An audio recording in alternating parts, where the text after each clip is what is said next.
All right, should be back.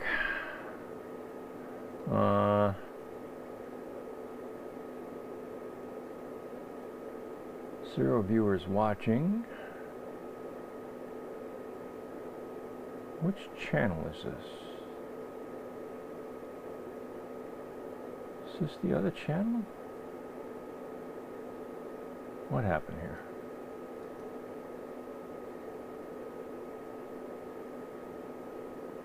No.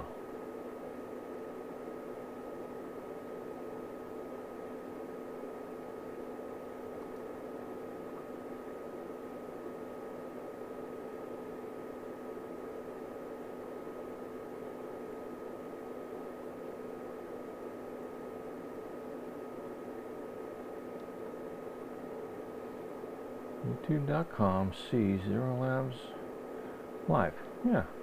Okay. Back again. How's it going? It's going. I'm not going to beat a dead horse here. So I'm now using the ultra low latency mode. And I'm going to see just how bad my latency is. So let's go.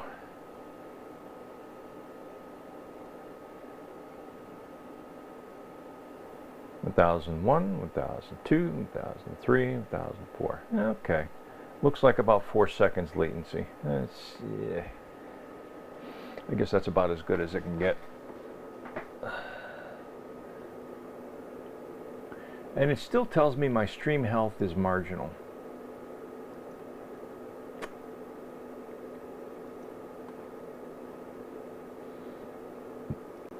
I wonder if there's something that I've forgotten in my stream settings. Keyframe intervals every 2 seconds.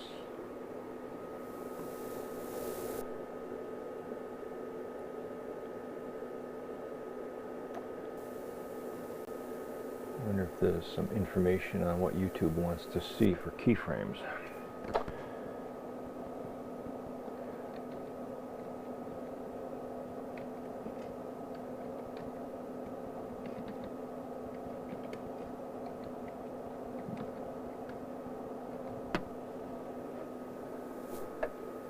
Advanced OBS settings keyframe.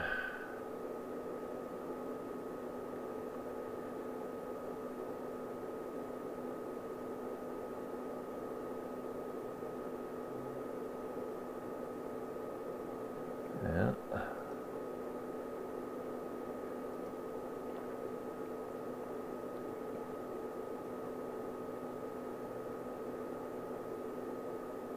So here's why.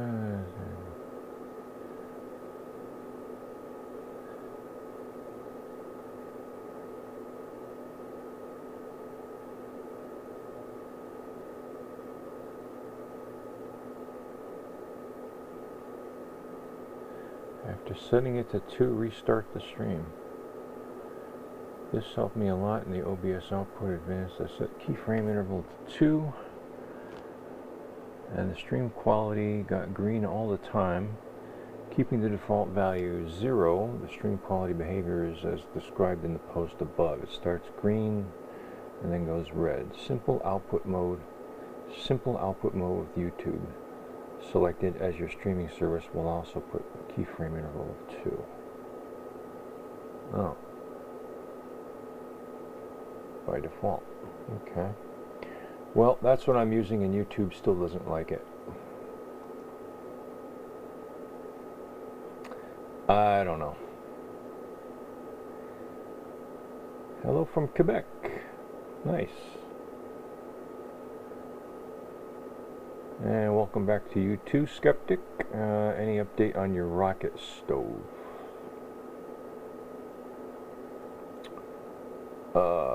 Any update on the rocket stove? Let's see.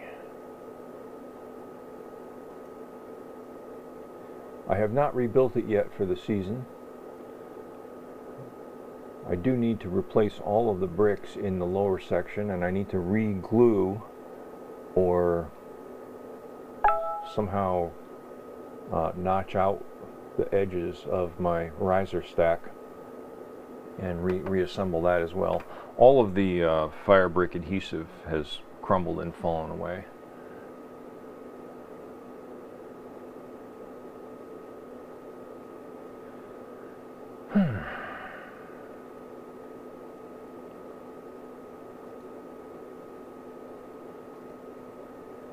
I'm going to change my keyframe intervals on the fly here and see if the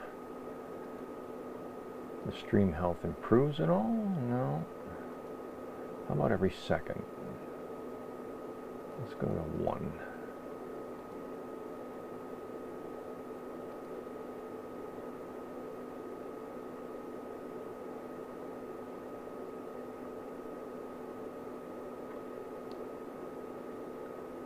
Hydrogen fuel cell. I do have a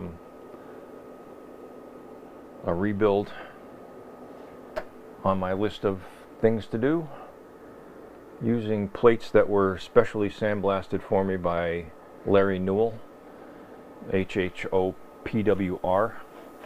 on YouTube. Haven't seen him around in a long time. He put a lot of effort into sandblasting these plates for me, and I don't want to disrespect him by never building anything with it. So eventually I will. Anyway, I have to get started here. Basically,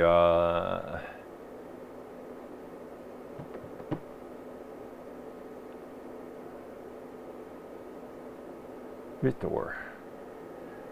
Thank you. Do you have 5G prediction? You mean health predictions or deployment?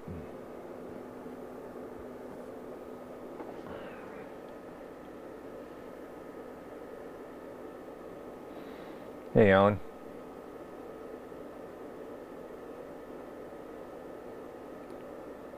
Yeah, health. Health impact. Okay. Well, you know, interestingly enough, I had a lengthy discussion about that very topic with my youngest daughter's boyfriend, who is a very skilled engineer, works at Pratt & Whitney Aircraft Division in East Hartford, and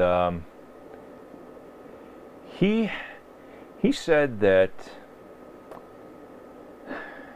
And there is evidence to support this. He said that the ability of the 5G frequency to actually penetrate the skin is extremely minimal, even at high power.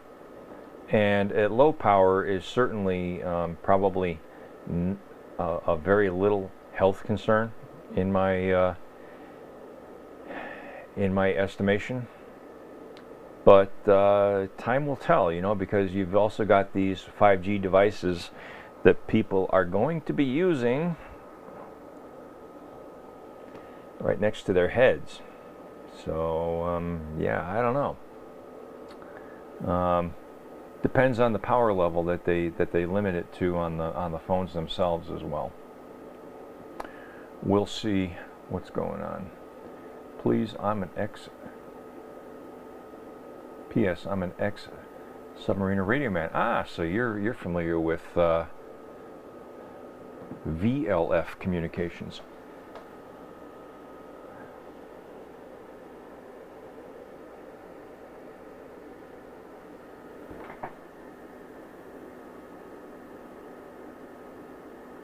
I bet you have some interesting stories to tell.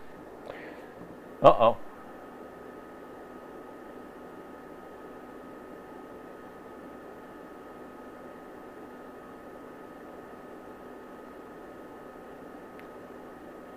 Alright, so I just unpredictably buffered right there.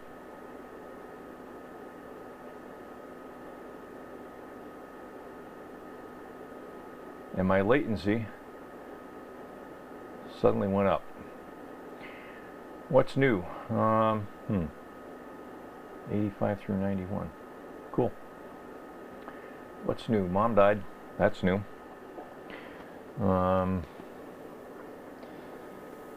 And I'm on bereavement leave this week, so I'm choosing to hang out with my friends. Anyway, let's get this party started.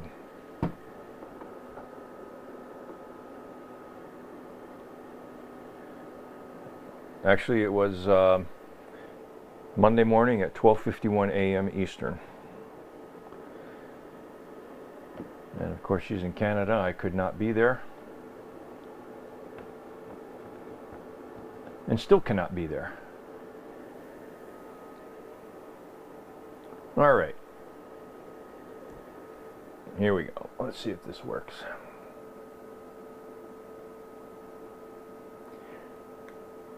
Now I'm shooting straight from the hip. I may have to do a few takes here. We'll see how we'll see if I've lost my touch. Hey everyone, welcome to Zero Labs. Yes, it's still here. No, I have not been shut down. Today is Thursday, September 10th, 2020.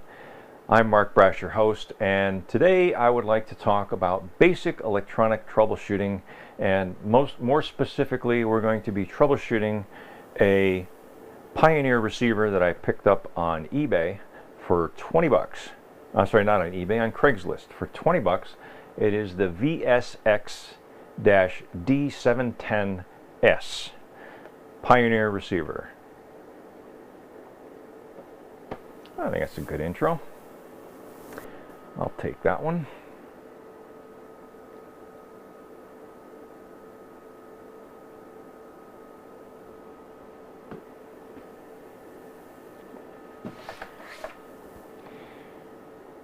So I did some searching on YouTube first to make sure that this topic isn't overly try again. Cut. Let me think.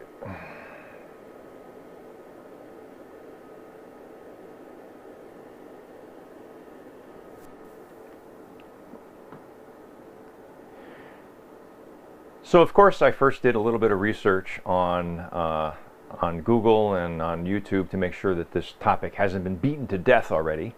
I don't want to release content that is, you know, a Me Too kind of video, but I think this merits a little bit of consideration. So we're going to go over basic troubleshooting skills. And again, as I said, specifically on this receiver. Now, I paid $20 on Craigslist. I got what I paid for. I hooked it up in my my home theater system. It worked for a little while. Then the right front channel started going intermittent. Okay, wow. Now there's a scary term in when you're trying to troubleshoot any kind of electronics. The intermittent failure. Intermittent failures fall into a number of categories, and we're going to go over those. If you can, always first see if you can find the technical service manual for the piece of equipment that you're working on. Now, I know for some of you this may look like a really scary document, but I'm going to go over some of the basics of being able to read a block diagram and identify components in a schematic diagram, and to basically follow the path through the circuitry from beginning to end and see if we can identify where along the chain we have a problem. So the first thing I do is I download whatever information I can find. If you can't find a service manual and you're sort of groping around in the dark, you can still troubleshoot electronics by groping around in the dark, but believe me, it's a lot easier if you've got the service manual in front of you. I almost always, when I search for a service manual, I will look up the model number of equipment that I'm working on, and I'll say schematic diagram in my Google search. and it will almost always pull up a service manual because the service manuals have the schematic diagram in them. And they almost always come up from manualslib.com. I'll post a link to that in the description, but Google will probably find it for you as well. manualslib.com. Great resource. I don't know if they accept donations, but I'm going to look, and if they do, I'm going to send them a few dollars because this is good stuff. And I've had very good luck with manualslib. So the first thing I did was I printed out and made a booklet of the pages that I felt were relevant. All right, I have the exploded view. The exploded view has a list of the part numbers, exploded view of the front panel, and probably the single most important page is the general block diagram. Now you see I've had to assemble this booklet into fold-out pages because the schematic diagram, when you're looking at the PDF, is all 8.5 by 11, but the pages flow from one page to another, and they really should have been formatted for a 11 by 17 page size legal document, or 11 by 14.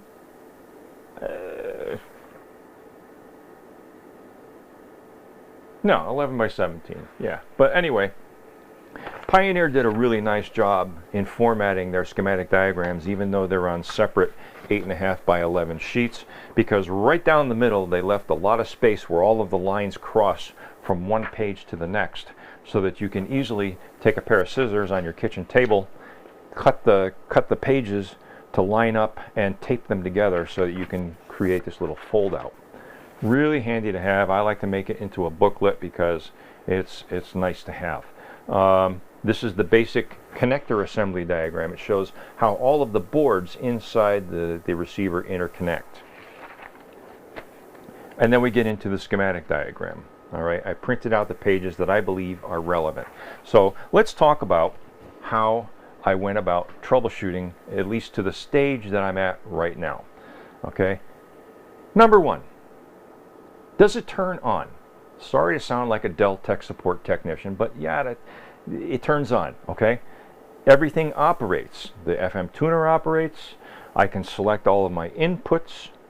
But the basic problem is my right front speaker is intermittent. So I want to know, I want to at least make a reasonable guess where I should start looking inside this box for the problem. So you need to logically think about how the signal is processed. Fortunately, audio equipment is fairly simple. You have an input, you have a whole bunch of switching and amplifier stages, a low-level input, and then you have a high-level output, which goes to the speakers. Logically, the quickest way, I think, to diagnose it is to work backwards from the speakers. So the first thing I did was to make sure that my speaker was good, and I popped it with a 1.5 volt battery on the speaker terminals to make sure that the speaker on the wall was working properly, and it was. I then put the receiver through all of its paces, and I checked all of my inputs. And the problem is, you know, you have to catch it. It's an intermittent failure. You have to catch it while it's failing. When it was failing, I switched from my CDR inputs to my TV satellite inputs to my DVD inputs to my FM tuner inputs. And I found that all of those inputs produced the same problem. The right front speaker still wasn't working. So right there, I know that I can exclude literally half of all of the schematic diagram from the block diagram. Here's the whole block diagram. I can exclude this whole half right here because this is all input circuitry. This is where all the preamplification is, where all the digital decoding is done, where the tone control is, etc., etc. And since all of these did the same thing, I know that the problem is someplace further down the audio chain. And they do it real nicely. They even show you with little arrows on bold lines where the audio path travels as you follow the path all the way through the amplifiers to the speakers. With the block diagram, I was also able to determine that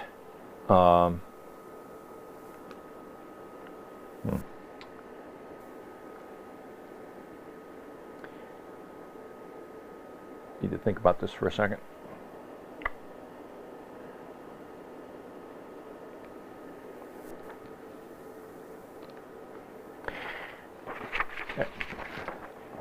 After further referring to my block diagram, I noticed that there was an amplifier stage that went to the headphone output jacks.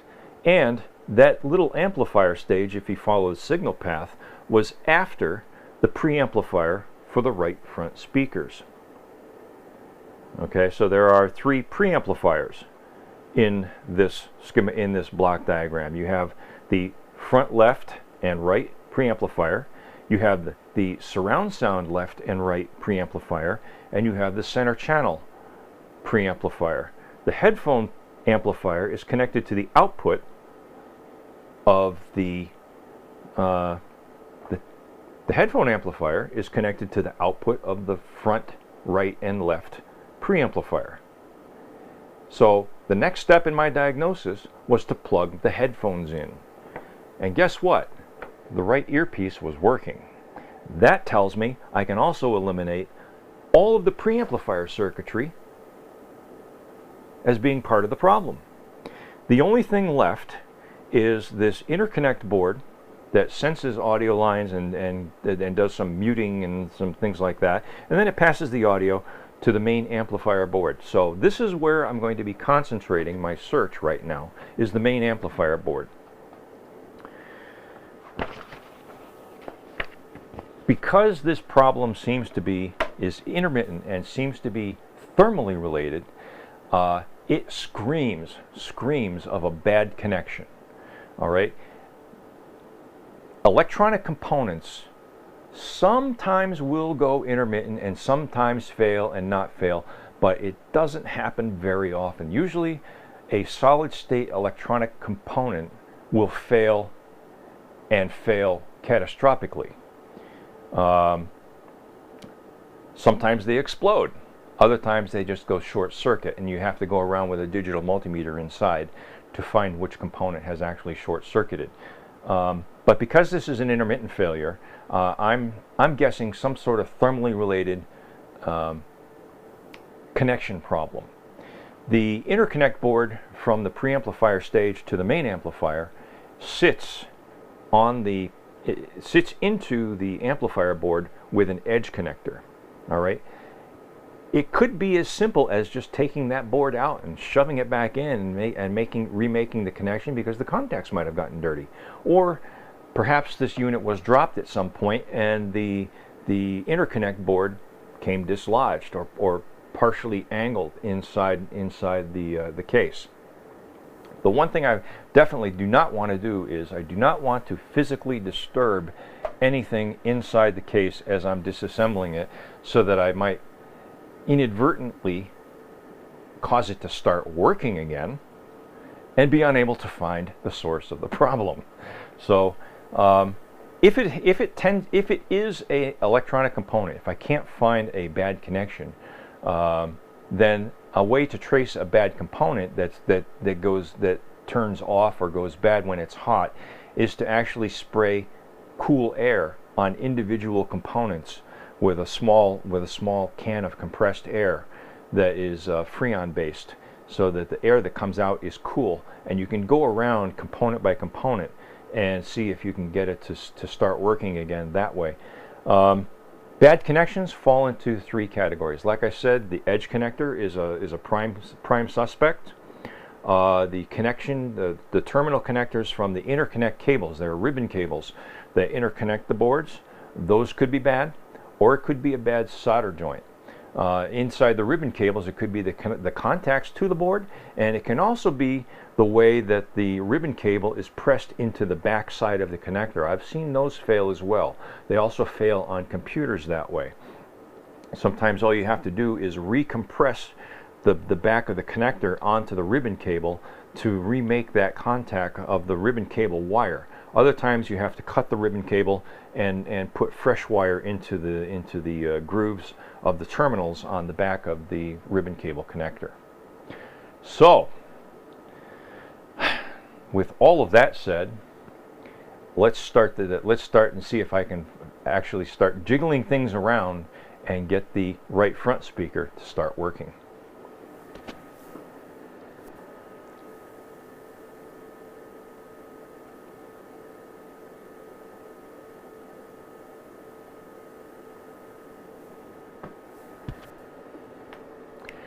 All right, that's enough recording. I probably recorded too much on that.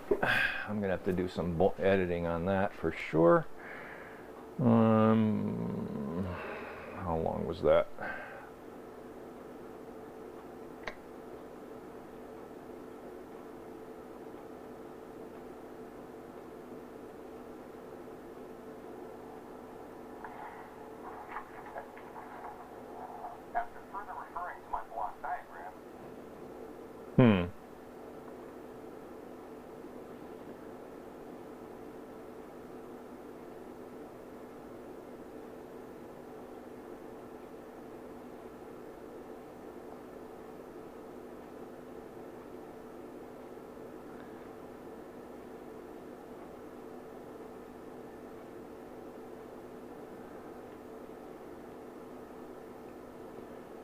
Doesn't tell me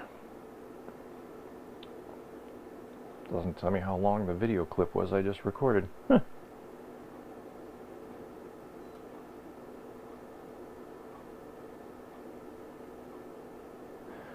Oh well, I guess I'll find out when I start doing my editing.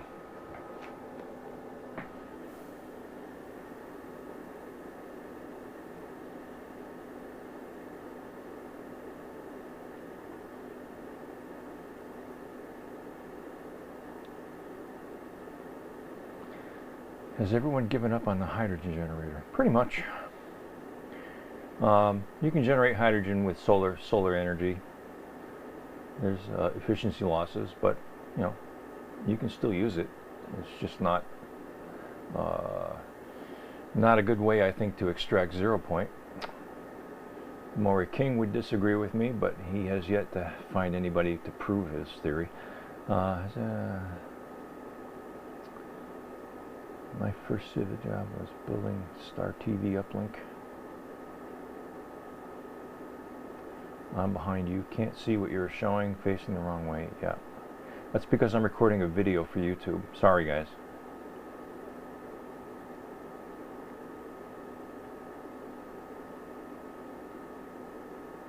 So, who's moderating for trolls? I don't know. What you can do is use a signal injector audio tone. Yep, I got that too.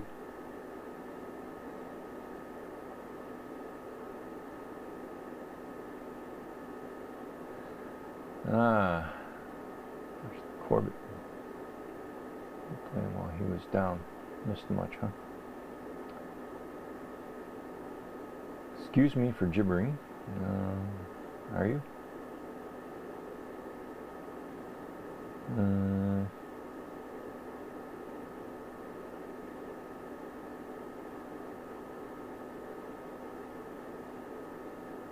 Sorry, I don't speak Spanish. This is an English channel, thank you.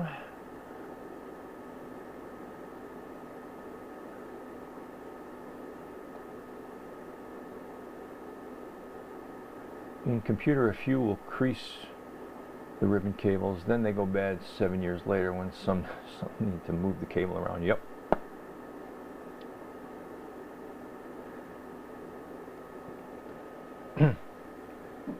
Yeah, don't worry.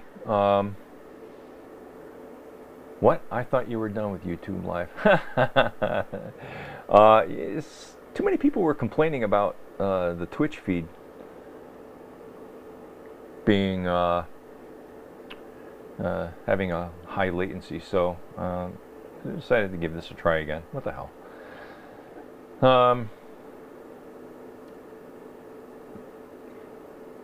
Yeah, don't worry about the schematic diagram. When I do the editing of the video for the final release, this is just a live broadcast, guys. You're just kind of looking over my shoulder while I'm recording this video, okay? But I will be piecing together some other clips that I've taken in the video and actual copies of the schematic diagram. I'll be highlighting the signal paths as I'm describing them, etc., etc. So, yeah, don't worry too much about where I'm looking and where I'm not looking right now. I can change camera views if you want. I mean, I can go. Let's see here.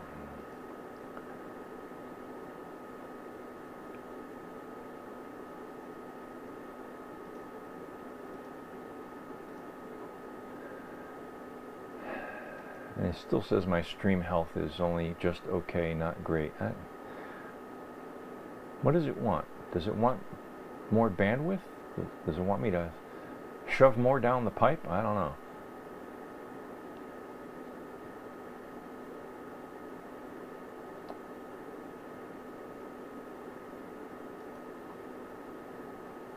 But, you know, if you want me to look at you, I can always use this camera.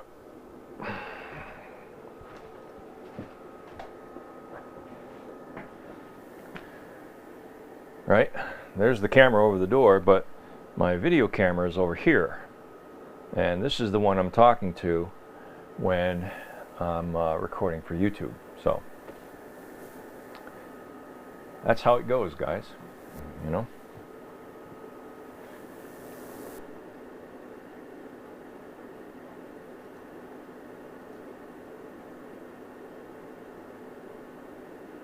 Wear a tuxedo. Oh man, no, I'm not going to wear a tuxedo. I'm not even going to wear another suit like I did in my Kesh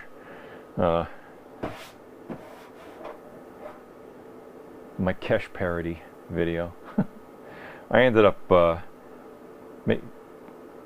with a stain in my in the white shirt that I was wearing in that video that I could never get out. I had to throw that shirt away. So, all right, let's see what's going on here. So,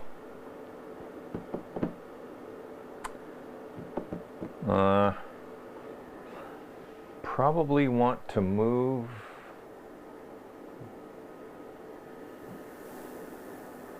I don't know. I don't know what kind of angle this is.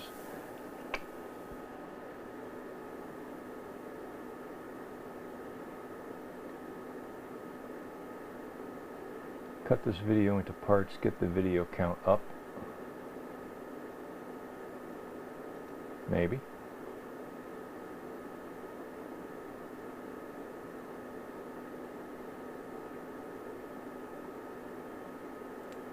Actually, you know, for the most part, I'm not going to leave these live video streams on YouTube.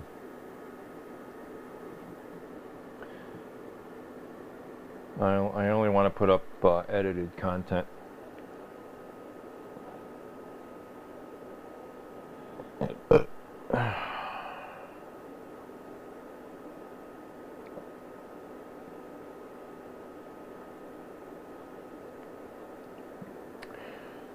And you know what? It's almost noon and I'm hungry. My stomach is a really good clock. Always has been, always will be. But first, let's just take a look here.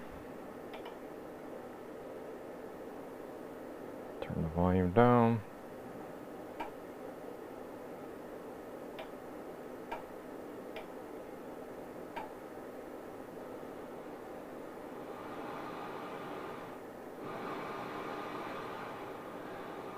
Yep, and of course the right front speaker is producing audio right now.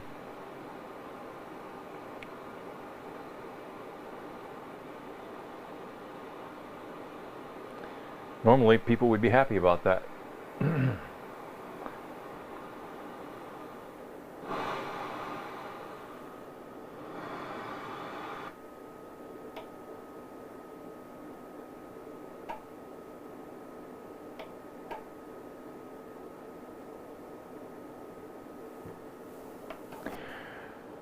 So I'm going to inject a tone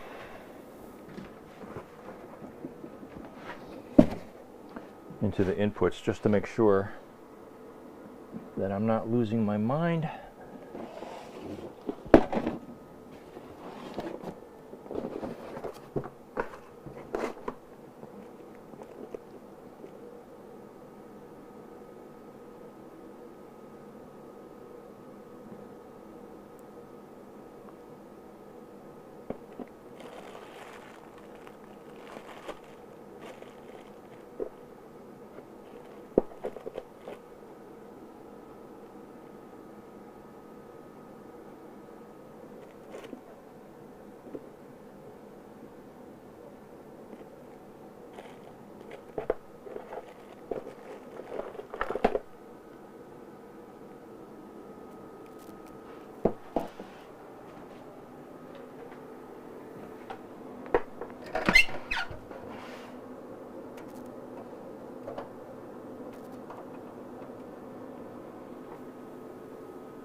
And let's see here.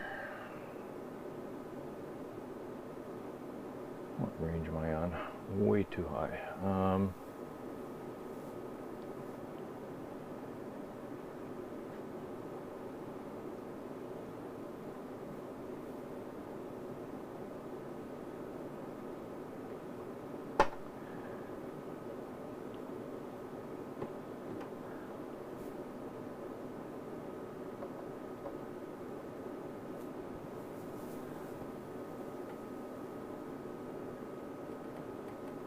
There's 1,000 hertz.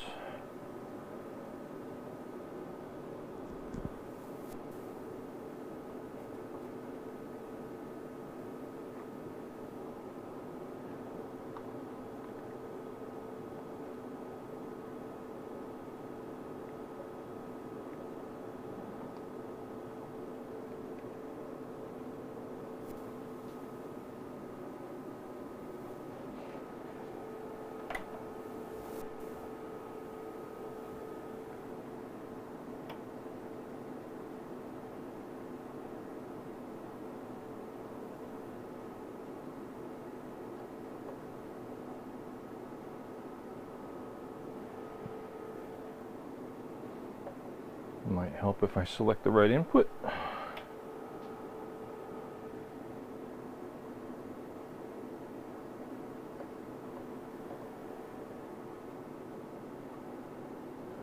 Times 10, 100. Yeah, should be 1,000 hertz.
Okay, the right channel has failed.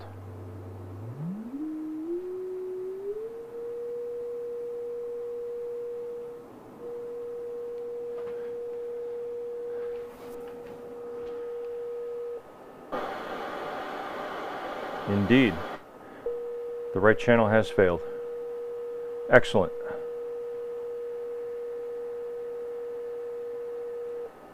Even on FM.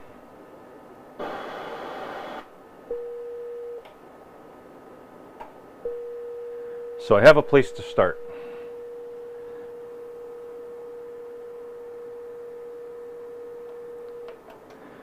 So most people would say, "Oh no, it failed." No, I wanted it to fail because this is an intermittent failure, and they are tough to find sometimes. Okay, I'm gonna go have some lunch, and I'll be down after lunch. Probably. Well, first let me just go through the chat here and see what's going on. DJ Snake Eyes, wow. Yeah, where you been? I've been hiding. When it stops working, spray the parts with cold. What the fuck is this?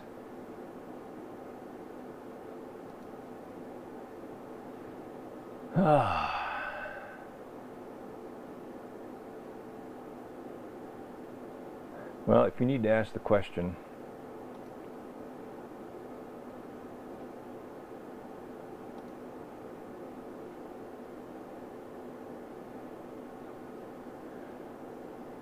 anyway, yeah, I'm gonna go grab some lunch, and I'll be back.